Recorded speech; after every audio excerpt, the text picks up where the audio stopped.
So today I wanted to dive deep into the holographic nature of our relationships, because it's so trippy to me that your relationships are literally not only like the parents you came from, but also your intimate relationships are a literal outpicturing of your internal world. What does that mean? Well, if you attract narcissists, you have an internalized narcissist. Your internal male energy, the mind, beats up on the feminine energy. The feminine energy is stuck in unworthiness. And so this is the outpicturing, right? When we have a relationship like that. If you have a wife that ignores you and, is not kind to you, then odds are you really ignore your emotional body. Because if you consider your wife or your girlfriend to be your emotional body, a holographic outpicturing of your emotional body, like a woman who is really distant and cold to you is reflecting that you have ignored your emotions for so long that she's shutting down. And unfortunately, that's when like some pretty intense diseases start happening. If you attract women, cancers, right? Astrological sign cancers. Cancer after cancer after cancer after cancer.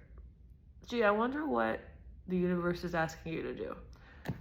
Probably to learn how to be more nurturing, how to, embody the qualities of Cancer.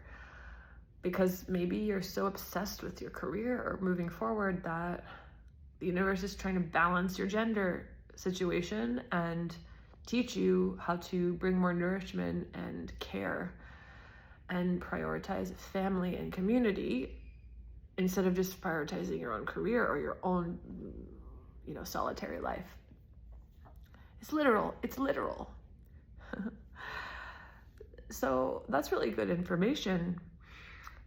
What happens is when we can read, and by the way, another word about the empath and narcissist dynamic, which I recently just learned at a deeper level, this truth that a very wise woman taught me. And she said, the victim is always in charge. The victim is always in charge. And so if you have been the recipient of abuse, let's say it's in that narcissist empath dynamic, odds are the empath is the stronger person in the situation, because empaths are the ones that usually find the strength to heal and to transform. It takes a lot of strength, takes a lot of energy. And also because the payoff of remaining like that has lost.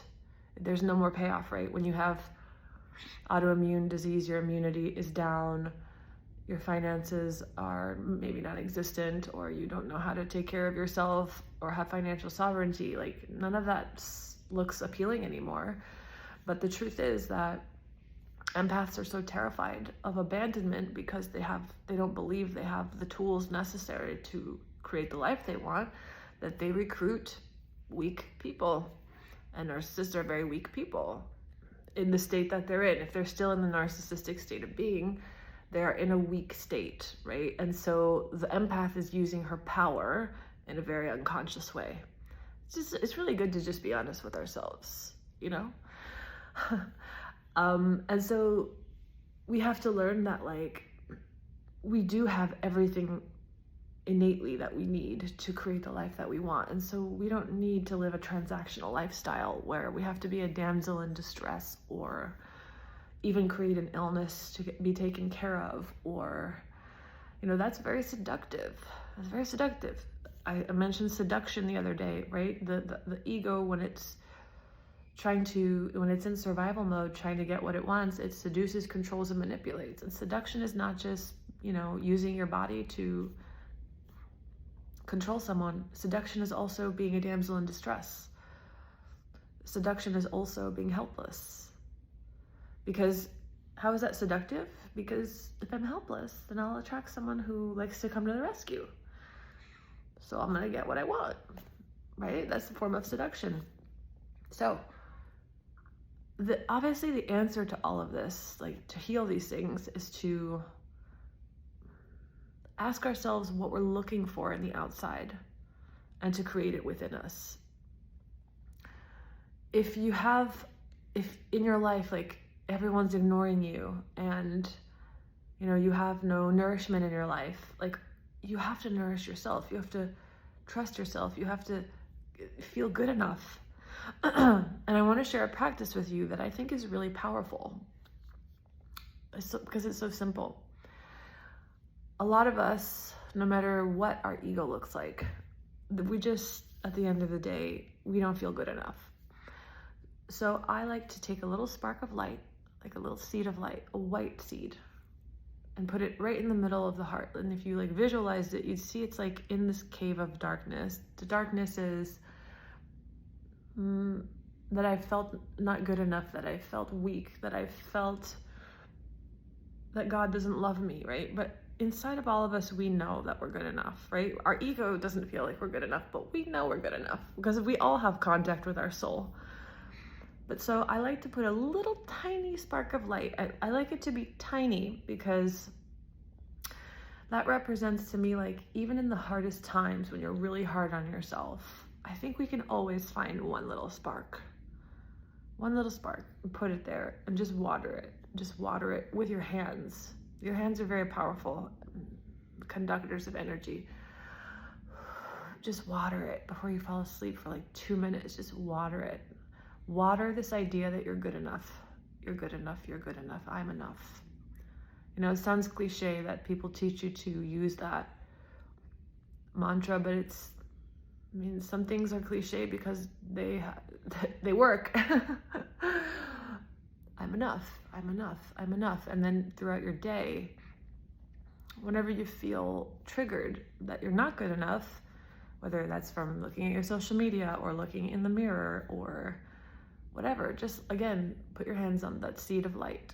Say, I'm good enough. That's how you rewire your brain. It's really that simple. It's just you decide you're done with the thing that's, you know, taking your life force, and you decide to water something new. It's really simple. So I wanted to just, you know, talk about the holographic nature of relationship, because once you understand how real this is, and again, it's literal. It's literal. If you look at your parents, right, the way they treated each other,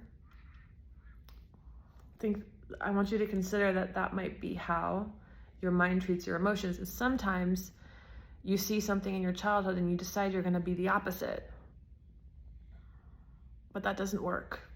That never works. You see some violence in your life and you say, oh, I'm never going to choose a man like that. But then so let's say you equate masculinity with violence. So then you tend to attract men in their feminine energy. Men in their feminine energy are men that want to take from you. A man in his masculine energy wants to give to you. He doesn't, there's no needy feeling. I need you to be nourishing to me. I need you to do this. The mirror quality of the male and female is such that when you show up in your masculine energy, a woman will literally do anything for you. Anything.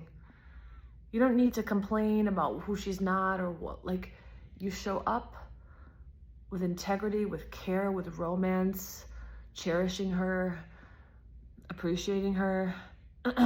Like, have you ever like met a woman that was mad at you and then you just apologized to her and just explained your vulnerability and she just melted right in front of you and cried and like became the divine mother?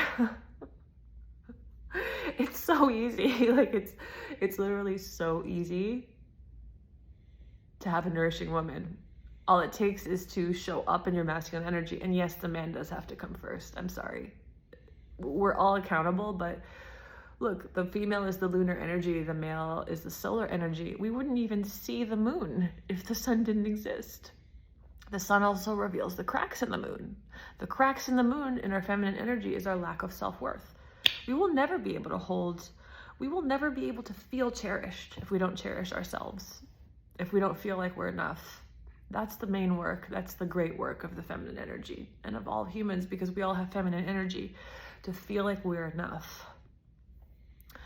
So yeah, and the mirror quality of the male-female, I'm telling you guys, men out there, you want someone who worships you sexually, someone who's nourishing, just show up in your masculine energy. Even if you can't like be a provider right now, today, right? You know, when I first got married, like I was, you know, like a lawyer, and my then partner was like still on the, you know, making his way in his career. But like, at least like the desire to want to protect the woman, to cherish her, to protect her, to adorn her. As long as you just have the desire to do that, you have no idea how much you'll be appreciated. Just try it. And I'm talking about a woman that's like really in touch with her feminine energy, but just as like all women. And if you show up like that and a woman doesn't reflect it back to you, then skedaddle. You know, that's not the right woman for you. But I'm telling you, like from my own direct experience, like a man could do like horrendous things, and if he turned around and like owned it, I literally, my respect for that person is like infinite. I don't care about a person's past. I don't care about anything. It's like, who are you right now? Are you accountable? At this point in my life, by the way, and I've talked a little bit about how we should never be glamorized or hypnotized by cities, right? By powers, which are going to become more and more normal. You know, channeling, psychic abilities, bilocation. Let me tell you something. A guy could bilocate into my room right now, and I would feel zero impressed by that if he was not accountable for who he is. If he's not accountable, if he doesn't apologize when he's wrong. But see, I don't really need to think that way, because since everything is a hologram, all I have to do is be real with myself, right? I have to be real with what I feel. I have to stop choosing things out of fear. I have to know that my desires do not depend upon a man, right? I'm magnetic as a woman. Like, things come to me.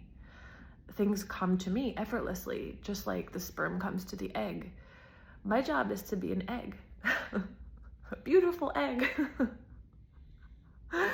And so when I'm faced with things that I know don't feel good to me, I have to hold my boundary, and I have to enforce my boundary, and I have to be brave enough to disconnect from something that doesn't feel good and just fill myself up with God. That's my job. And to feel worthy. Those are the two things: feel worthy and trust God.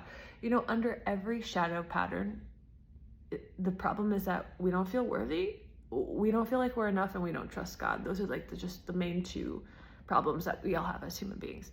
Because if we felt good enough to trust ourselves, to trust our knowing, that our desires come to us, and we trust God, we trust that this experience that we have was the one we needed, and that God loves us. Trusting God also means like we know that God is love. If we have those two things, we do not need to manipulate, seduce, and control. Why would we? Because you would walk away from things that don't feel good. You would trust yourself. You would feel enough. You wouldn't need validation. You have God now. Your primary relationship is with your creator, with your source. So again, like it can be really easy to get into blaming mode and talk about what's wrong with men and women and blah, blah, blah. But everything's a hologram. So you need to look at that. So this is how you do it. Like, if you're a man, like, look at what the female in your lives, maybe it's more than one female. Maybe it's like the last 3 girlfriends you had. They're all really unstable. I would say to that person that your emotional body is screaming at you, telling you if you don't wake up, you're going to destroy your life. That's what the feminine is reflecting back to you. If the feminine is ignoring you, you're ignoring your feelings. You're ignoring your intuition. You're ignoring your personal power. And when you ignore the feminine inside of you, to the extent that there's a split where like you cut it off from yourself, then the body starts to shut down, because The feminine is the power that keeps life going, right? If you're a woman, who attracts people that aren't good to you? I've already explained that. You're really critical, and you're so critical that you need abusive people to reinforce your identity of unworthiness. So you have to fix that. You have to fix that. Men that are avoidant to you, people that disappear on you, you know what that means? That means that you avoid your own knowing. You already know. When somebody plays games with you and disappears and reappears, and what they present doesn't match their energy, you know you don't like that. So why are you ignoring yourself? You're ignoring yourself, and they're just reminding you of that. So to heal that, you need the courage and the self-worth to walk away, to maintain your boundary, and to trust God. So something to consider, the holographic nature of relationship, so that we stop blaming, we own our shit, and we finally get to the bottom line, which is self-acceptance, and trusting God. So I hope this was helpful. I hope you have a beautiful day.